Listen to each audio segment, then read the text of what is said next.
Hey everyone. I'm trying to be really quiet right now because the walls are really thin here.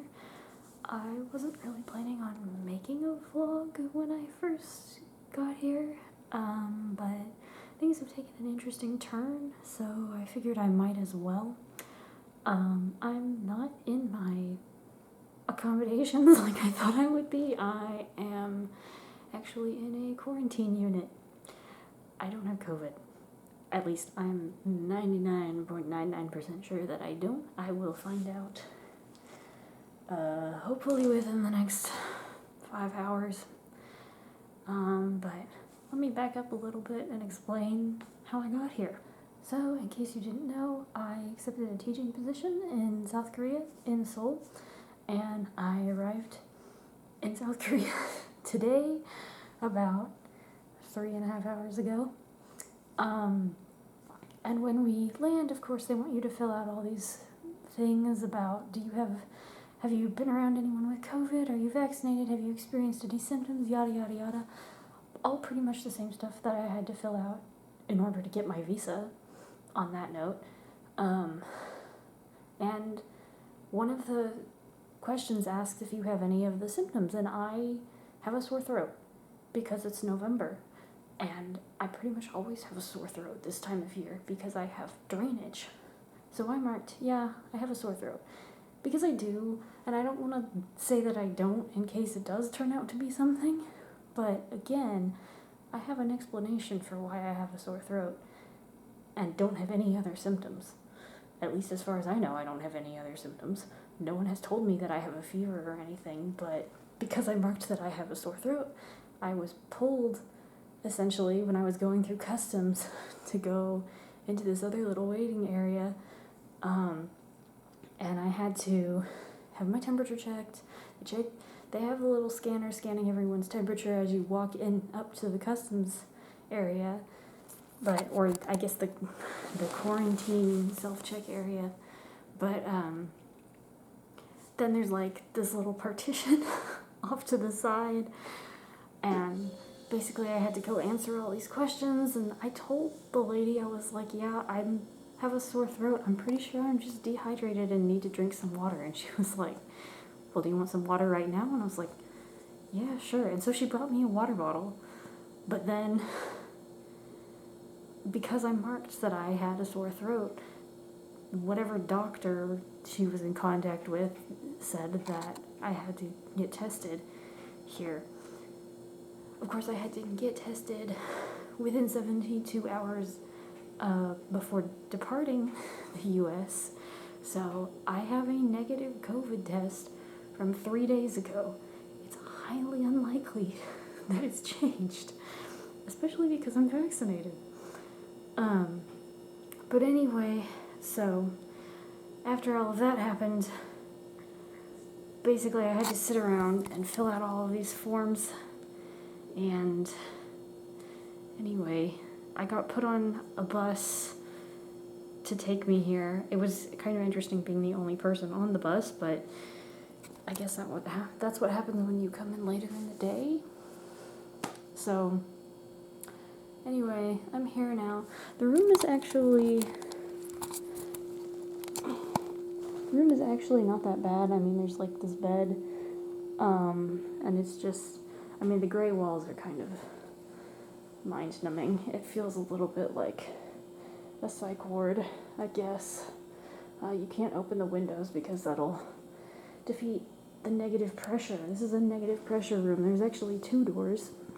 That door leads to a little compartment, and then there's a door outside of that does not open from my side. So I'm literally trapped in this room until they approve that I can go out.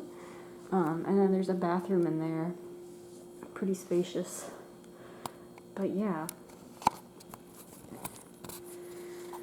So when I arrived here, I got on the bus around 5:45, and we arrived here at like 6:05. When I arrived here, they said that the doctor would come and test me within an hour. So around 7:15, yeah, I guess it was like 10 to 15 minutes ago.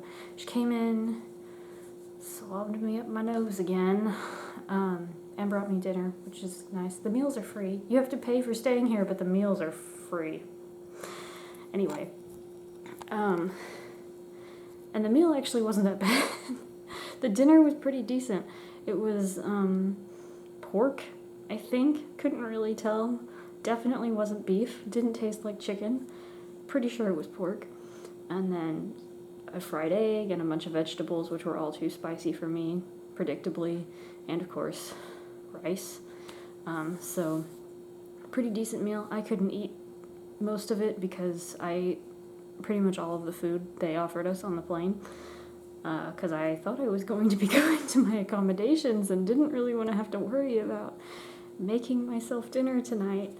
But putting that aside, she came in, she swabbed my nose.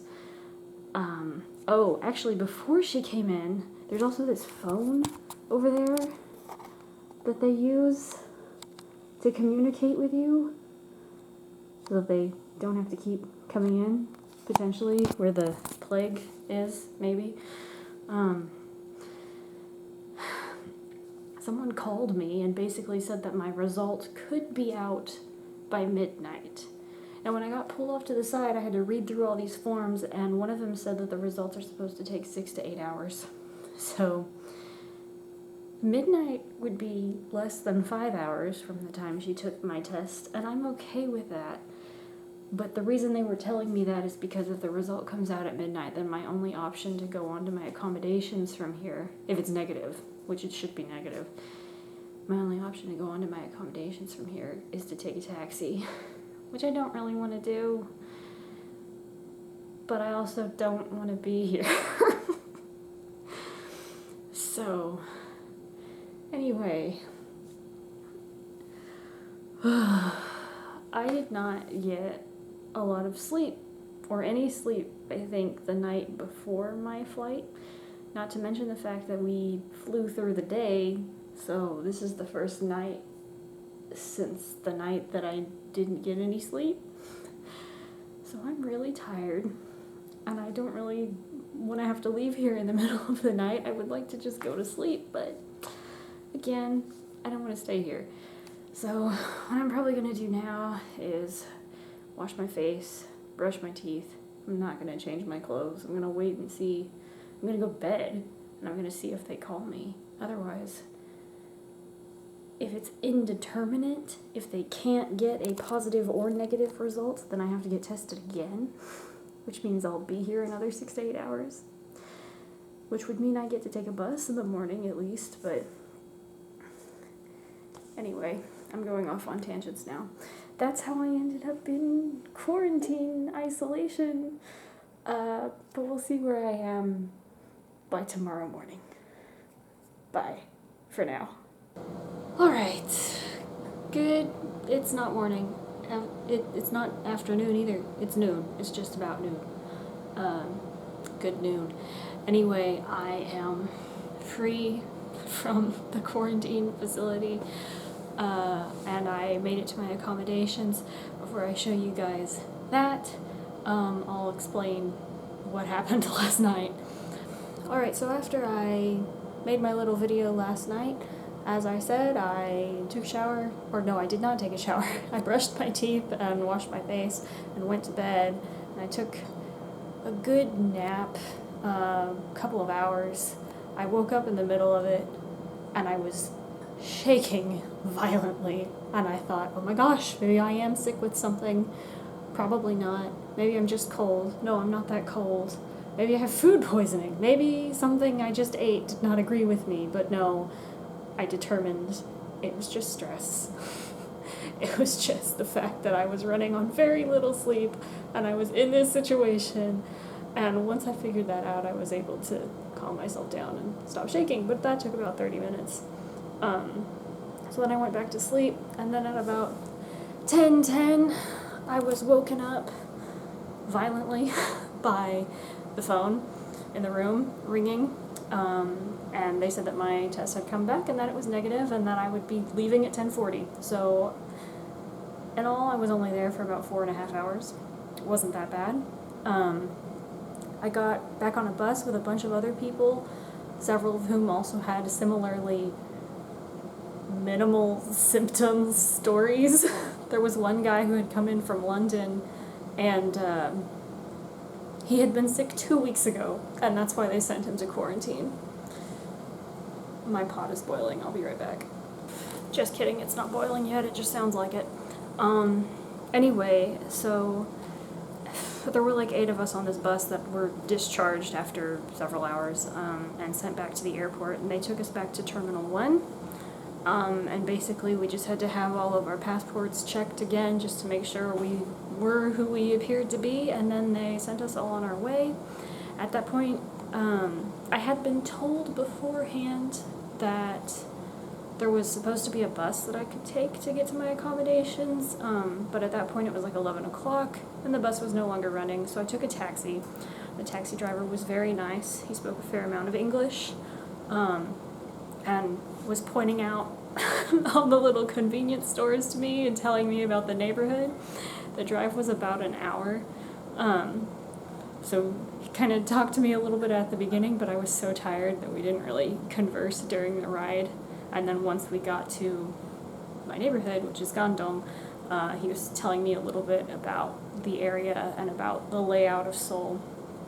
And like I said, pointing out the convenience stores, like, oh look, there's 7-Eleven, I know you know what that is. This is GS25. And then there was another one that I can't remember now, but he was very friendly. And then I made it to my building. I had a little bit of trouble getting in to my room because when I pressed on the panel on the door, it's all keypad, but it's like it lights up when you touch it, and at least I assumed that was what it was because it was dark when I got there and I poked it and nothing happened. And I kept touching it and I couldn't figure it out. But eventually I managed to, I guess, touch it in the right place and it lit up, but I was a little bit panicked for a minute there because I thought I wasn't going to be able to get in my room. But I made it in and I changed into my pajamas, got connected to the Wi-Fi, told everyone who needed to know that I had made it, finally, 8 hours later. And then I went to bed. And this morning I've mostly just been like setting up my room and unpacking and whatnot, and I'll talk to you a little bit about that after I eat my lunch. Alright, so it's a couple hours later. I ate my lunch, boiled some eggs, talked to my dad on the phone. Anyway, now moving on to the rest of the video. Here, of course, is my door. Woohoo, I had trouble getting in last night. I may have mentioned this already. This is what happens when I try and make videos in different parts. I had trouble getting in because when I was poking the keypad, it wasn't lighting up, but eventually it did work, and so I did get in, but it felt really discouraging to get all the way to my door and then not be able to get in after all of that. But yes, there is a motion sensing light there, as it's so nicely demonstrated. Farther in, of course, I have my kitchenette, which has its own light. That's not it. That's it. Still trying to learn where all the lights are. So I have a little stove here, the washing machine, sink, standard kitchen things, and then the bathroom, which is pretty nice. I mean, it's definitely nicer than the bathroom that was in the student housing that I stayed in France, getting my TEFL certificate. Behind the left side of the mirror is storage. As far as I can tell, there isn't anything on this side. Wait, maybe there is. Oh, there are. Okay, I just didn't open it. I didn't get it open earlier. But I have more storage than I knew. But yeah. So then, of course, the rest of my room, I put all of my stuff away already. Well, mostly. Bed. This mattress is so firm. The mattress that was in the quarantine facility was softer than this mattress, so we're gonna have to see how this works out because I usually like a softer bed, but there are things you can do about that. So anyway, all of this is storage. Clothes in here. I started to put some of my food in here. So I asked for honey. My school did shopping for me. This is rice, by the way, and I figured it would come in a giant bag like this. This is salt. They got 2 things of pepper, pasta, and this is honey. I don't know if I've ever seen such a huge container of honey in my life. Maybe at Costco. So it's going to take me a long time to get through that, probably. I also have bananas, and I'm not actually sure if these are oranges. I asked for oranges, but I think they got me something smaller. Looks more like clementines, maybe. Tea, onions, which I will use before they go bad. And then more storage over here. Alright, so that was kind of a lame room tour. But there we go.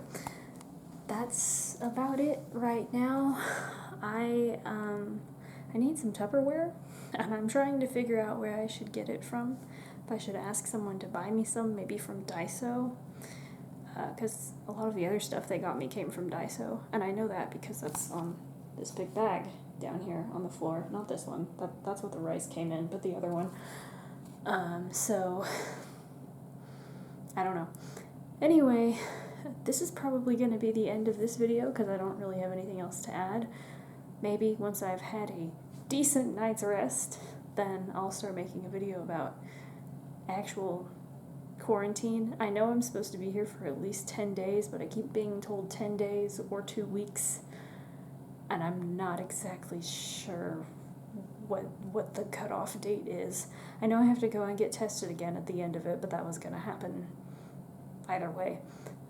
So, yep, this has been the first vlog in years. I don't know how well I'm gonna keep on track of doing these, but anyway, thanks for watching. Bye.